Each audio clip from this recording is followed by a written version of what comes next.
নমস্কার বন্ধুরা, আমাদের চ্যানেলে আপনাদেরকে স্বাগত জানাই। যারা চ্যানেলটিকে প্রথমবার দেখছেন তারা অবশ্যই চ্যানেলটি সাবস্ক্রাইব করে নেবেন এবং বেল আইকনটি দাবিয়ে দেবেন, যাতে চ্যানেলে দেওয়া সকল ভিডিওর প্রথম নোটিফিকেশান আপনাদের কাছে পৌঁছে যায়। তো আজকে ২৬ নাম্বার কেসটি এইমাত্র নামলো। কেস ছিল কোন দিকে, গেল কোন দিকে। কেসটা জাস্ট ছিল আনটেইন্টেড ক্যান্ডিডেটদের নিয়ে, যারা 2016 সালে বসতে পেরেছিল, কিন্তু তাদের চাকরি গেছে। তারা ভেবেছিল 2016 সাল, আর যারা নতুন চাকরি নেবে তাদেরকে আলাদা করে পরীক্ষা দিতে হবে। তো এই একটা দাবি ওদের ছিল। গতকালকে দেখেছিলাম আরও অন্যান্য দাবি ছিল। যাই হোক, তো আজকে ব্যাপারটা এরকম ঘটলো যে সেখান থেকে কেসটা সম্পূর্ণ ইউটার্ন নিল টেইন্টেড ক্যান্ডিডেটদের দিকে। ঠিক আছে, তো সরকারকে ২৬ নাম্বার যে কেসটি, এই হিয়ারিংয়ের সময় জাজ মহাশয় সরকারি উকিলকে আবারও একই জিজ্ঞাসা করলেন, আপনারা কি টেন্টেড ক্যান্ডিডেটদের লিস্ট পাবলিক ডোমেনে দিয়েছেন?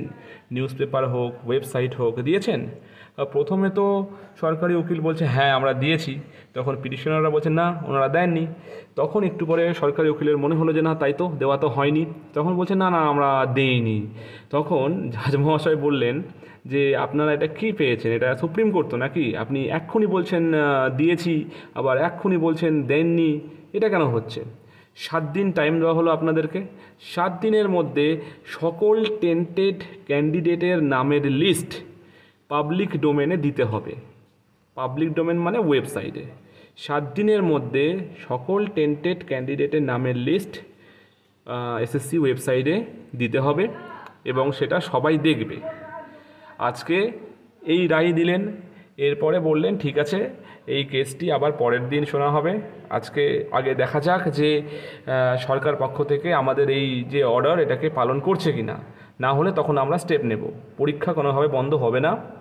7 তারিখে 9-10-এর পরীক্ষাই হবে, আর 14 তারিখে 11-10-এর যে পরীক্ষা সেটা হবে, কোনোভাবেই বন্ধ হবে না। তো এই হলো আজকের ঘটনা। তো এবার 7 দিনের মধ্যে টেন্টেড ক্যান্ডিডেটের নামের লিস্ট সরকারকে ওয়েবসাইটে দিতে হচ্ছে।